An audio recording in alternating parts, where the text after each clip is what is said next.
أصدقائي، رسميا قائد منتخبنا الوطني عمر السومة مع العربي القطري وقع عقد لموسمين.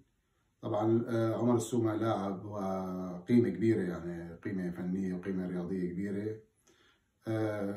نتمنى أنه يصير استغلاله بالطريقة الصحيحة وتوظيف اللاعبين لحتى يخدموه في الملعب، يعني يكون في تكتيك وفي خطة لحتى يستفيدوا من عمر السومة وقيمة عمر السومة في الملعب. الأخطاء اللي وقعت معه في نادي الأهلي نتمنى أنه ما تتكرر في النادي العربي، يعني يقعدون ويسمعوا له ويعطي وجهة نظره واللي يحتاجه لحتى يقدم أداء أفضل من المواسم الماضية. الموسم الأخير اللي لعبه مع العربي القطري أحرز فيه الكأس، كأس الأمير. يعني نتمنى يستمر بنفس النفس ونفس الوضع النفسي له، كثير مهم هو.